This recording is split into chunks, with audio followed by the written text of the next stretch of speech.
नमस्कार, मैं हूं आपके साथ हिमानी नथानी और आप देख रहे हैं किसी भी खबर का संपूर्ण विश्लेषण करने वाला शो लाई डिटेक्टर टेस्ट, जिसमें आज हम बात करेंगे इजराइल की उस कसम की जिसे पूरा करने के लिए वो पिछले 20 वर्षों से तैयारी कर रहा था। ईरान के खिलाफ उस तैयारी को इजराइल अब जमीन पर उतार रहा है। ईरान पर एक के बाद एक हमला करने के बाद इजराइल ने अपने बदले की आग को कुछ हद तक ठंडा तो कर लिया है, लेकिन मिडिल ईस्ट में जंग की आग और भड़क गई है। क्या पूरी होगी इजराइल की 20 साल पुरानी कसम?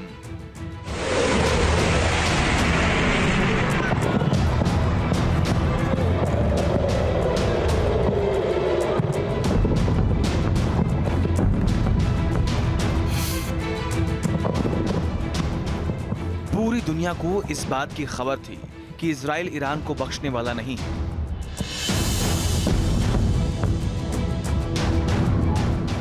बस इंतजार इस बात का था कि ईरान के अंदर इजराइल किस हद तक तबाही मचाने में कामयाब होता है।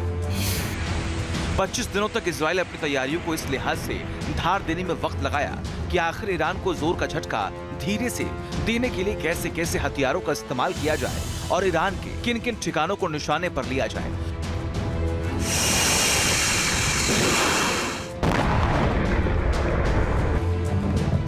26 अक्टूबर को इजराइल ने 3 घंटे के हमले के दौरान कुछ वैसा ही किया जैसा कि ईरान ने 1 अक्टूबर को इजराइल पर किए गए हमले में किया था।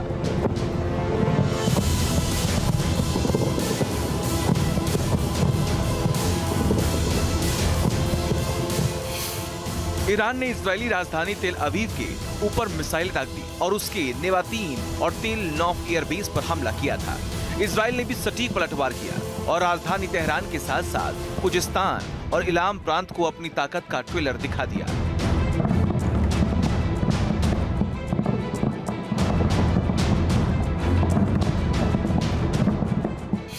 माना यह जा रहा है कि इजराइल ने इन हमलों के जरिए ईरान को आने वाले हमलों की झलक दिखलाई।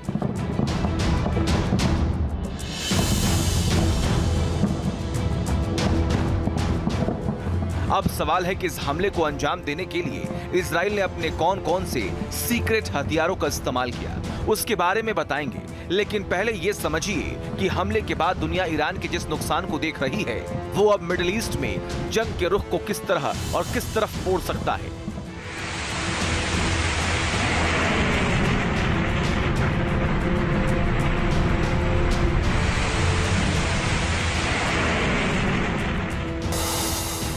जानकार कह रहे हैं कि ईरान को मटियामीट करने की इजराइल की 20 साल की प्लानिंग का ज्यादातर हिस्सा अभी जमीन पर उतरा नहीं, क्योंकि इजराइल की कई मिसाइलें तो सिर्फ ईरान को ध्यान में रखकर ही बनाई गई थी। सितंबर में इजराइल ने 1800 किलोमीटर दूर यमन में हमला किया था।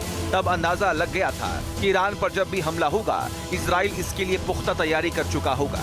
वैसे इजराइल से तेहरान की दूरी भी करीब 2000 किलोमीटर की है।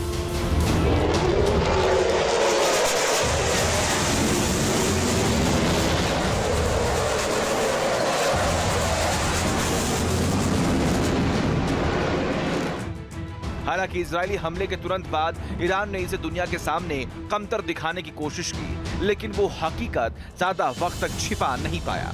ईरान के 20 सैन्य ठिकानों पर इजराइल ने हमला बोला, जिसमें ईरान की बैलिस्टिक मिसाइल की फैक्ट्री तबाह हो गई और रडार सिस्टम को भी भारी बर्बादी झेलनी पड़ी।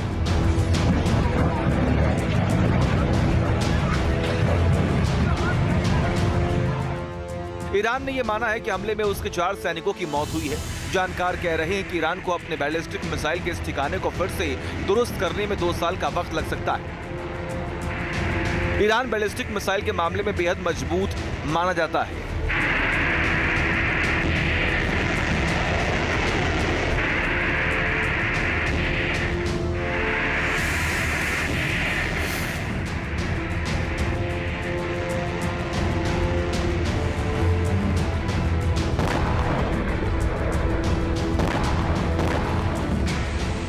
जैसे जैसे वक्त गुजर रहा है, साबित हो रहा है कि इजराइल ने ईरान पर एक कामयाब हमला किया है।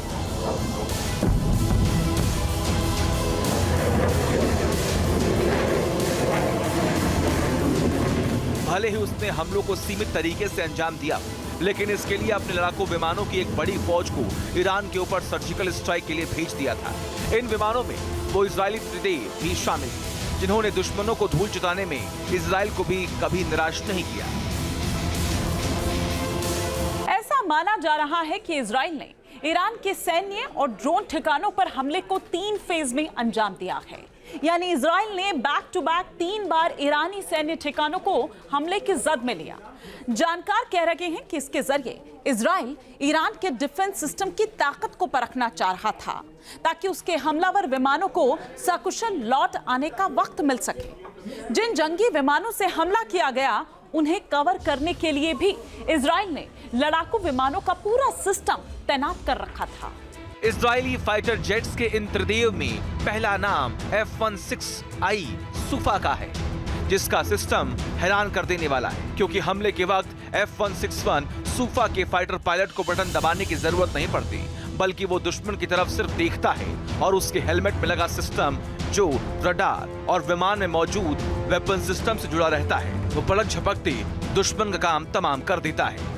इस फेहरिस्त में दूसरा नाम F-16I सूफा राम यानी F-15 स्ट्राइक ईगल का है। इसकी रफ्तार गजब की 2656 किलोमीटर प्रति घंटे की गति से आसमान का सीना चीरते हुए उड़ता है और 60,000 फीट की ऊंचाई तक उड़ता चला जाता है। इस फाइटर जेट के हमले का रेंज 1272 किलोमीटर का है। ईरान पर हुए हमले में इजराइल के त्रिदेव में F-35 का भी नाम शामिल है, जो 50,000 फीट की ऊंचाई तक उड़ सकता है और 1975 किलोमीटर प्रति घंटे की रफ्तार से उड़ान भरता है। F-35 की सबसे बड़ी खासियत है कि यह वर्टिकल टेक ऑफ और लैंडिंग कर सकता है। 100 लड़ाकू विमानों और ड्रोन का इस्तेमाल करते हुए इजराइल ने अपनी कई कमजोरियों को काबू करते हुए ईरान की कमजोरियों को दुनिया के सामने लाकर खड़ा कर दिया है। F-15, F-16 और F-35 जेट के जरिए इजराइल को लंबी दूरी की मिसाइलों को ईरान के खिलाफ इस्तेमाल करने में आसानी हुई, क्योंकि ये स्टेल्थ विमान ईरान के डिफेंस सिस्टम को चकमा देने में कामयाब साबित हुए।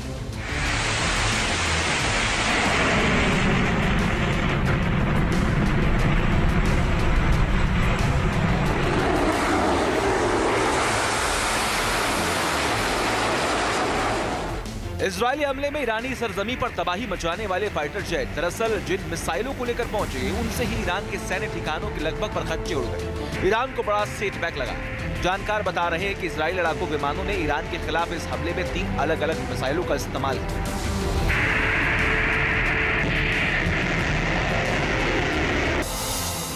इन मिसाइलों में से एक है रैम्पेज मिसाइल। ये मिसाइल किसी भी डिफेंस सिस्टम को भेदने में कामयाब मानी जाती है। रैम्पेज हवा से जमीन पर मार करने वाली लंबी दूरी की मिसाइल है और एक सुपरसोनिक मिसाइल है। इसकी लंबाई 15 फीट है। इसका वजन 570 किलोग्राम है। रैम्पेज की एक बड़ी खासियत है कि इजराइल ने इसका निर्माण ईरान के S-300 डिफेंस को ध्यान में रखकर किया था। ठीक ऐसे ही नेक्स्ट जनरेशन की रॉक्स मिसाइल हवा से सतह पर मार करने वाली ये मिसाइल किसी भी मौसम में टारगेट पर निशाना साध लेती है, भले ही वो इलाका जमीन के ऊपर हो या नीचे। इतना ही नहीं, रॉक्स मिसाइल GPS की पकड़ से बाहर रहने वाली जगह पर भी हमला करने की क्षमता रखती है। इजराइल के टॉप सीक्रेट वेपन में गोल्डन होराइजन का भी नाम आता है। मुमकिन है इजराइल ने इस मिसाइल को भी ईरान पर हमले के लिए अपने बेड़े में शामिल किया हो। हालांकि इजराइल ने इसकी कभी सार्वजनिक प्रदर्शन नहीं किया। गोल्डन होराइजन निर्धारित रास्ते को छोड़कर भी उड़ान भर सकता है।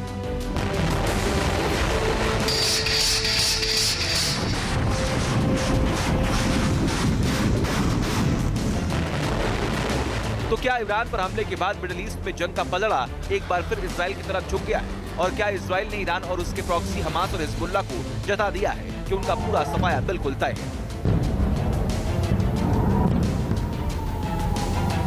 वर्तमान परिस्थितियां ये बता रही हैं कि इजराइल ने एक शो ऑफ कर दिया है कि उसके पास बहुत ताकत है, वो जब चाहे जहां चाहे ईरान के अंदर हमला कर सकता है। वहीं ईरान ये चाह रहा है कि दुनिया को समझाए, विशेषकर अपने जो मुल्क उसके दोस्त हैं उनको समझाए कि ईरानियन एयर डिफेंस काफी हद तक कामयाब रहा है और ईरान को इजराइल के हमले से बहुत ज्यादा नुकसान नहीं हुआ है।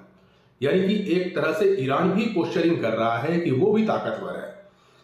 अब भविष्य क्या होगा ये कह पाना बहुत मुश्किल है, लेकिन अभी की अगर हम समीक्षा करें तो इजराइल का पलड़ा भारी दिखाई देता है, क्योंकि उसके पीछे अमेरिका जैसी महाशक्ति का जबरदस्त बैकअप है। इजराइल ने इस हमले को ऑपरेशन डेज ऑफ रिपेंटेंस नाम दिया है, यानी पछतावे का दिन।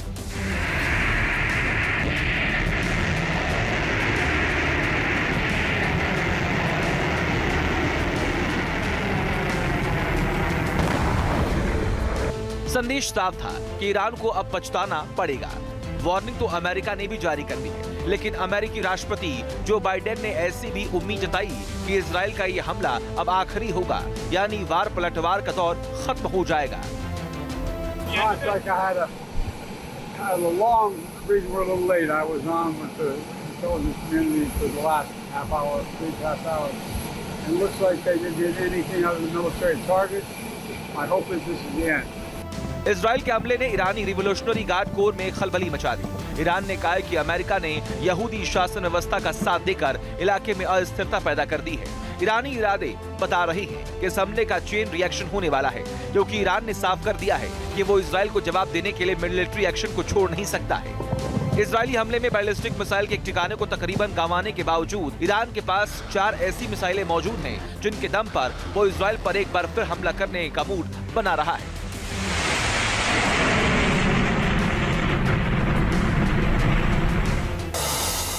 ईरान ने पिछले साल ही फतेह हाइपरसोनिक बैलिस्टिक मिसाइल का निर्माण किया था। 1400 किलोमीटर रेंज की ये मिसाइल 13 से 15 मैक तक हासिल कर दुश्मनों के ठिकानों को मटियामीट कर सकती है। इसमें दुनिया के ताकतवर एयर डिफेंस सिस्टम से बचने की भी क्षमता है। ईरान जमीन, हवा और समुद्र से मार करने वाली मिसाइलों को डेवलप कर चुका है। इस जखीरे में ही अबू मेहदी मिसाइल शामिल है। इस मिसाइल का रेंज 1000 किलोमीटर का है। ये क्रूज मिसाइल है जिसमें टर्बोजेट इंजन भी लगा हुआ है। हाल के वर्षों में ईरान की सैन्य ताकत को हमलावर ड्रोन से बूस्ट मिला है। ईरान का मुहाजी ड्रोन 210 किलोमीटर की स्पीड से उड़ता है और 7000 मीटर की ऊंचाई पर 300 किलोग्राम तक का वॉरहेड लेकर जा सकता है। 10 साल पहले 2014 में इजरायली हमलों से बचने के लिए ईरान ने 9D हथियार का निर्माण किया था। इस हथियार को सेवोम खुर्दाद एयर डिफेंस मिसाइल सिस्टम के आधार पर बनाया गया था। खुर्दाद लंबी दूरी का मिसाइल सिस्टम है जो ऊंचाई पर जाकर बेहद मारक हो जाता है। 1 अक्टूबर को ईरान ने इजराइल पर हमले ऑपरेशन ट्रू प्रॉमिस 2 का नाम दिया था और तब उसने 200 से अधिक मिसाइलें इजराइल पर दागी थी। 90% मिसाइलें टारगेट को भेदने में कामयाब हो गई थी। हालांकि इस वक्त ईरान इस ताजा जख्म को सहला रहा है और ऐसे में ईरान को लेकर किसी किस्म के भुलावे में रहना इजराइल के लिए खतरे का सबब साबित हो सकता है, क्योंकि मिडिल ईस्ट की आग और भड़क चुकी है।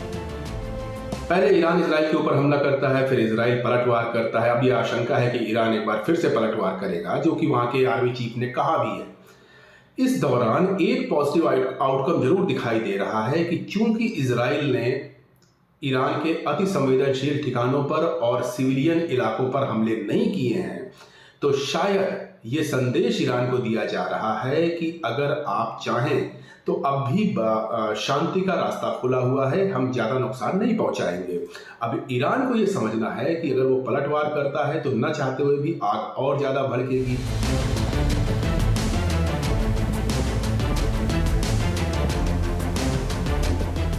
ईरान और इजराइल दोनों मुल्कों ने एक दूसरे को हमले की जद में लेकर आपसी ताकत भांप ली है। 25 दिन के अंदर हुए इन हमलों में स्कोर 1-1 से बराबर है, लेकिन इस जंग को ड्रॉ मानने की भूल करना अमेरिका सहित तमाम पश्चिम मुल्कों को भारी पड़ सकता है, क्योंकि ना तो इस जंग की इंतहा नजर आ रही है और ना ही इसके खात्मे की शुरुआत।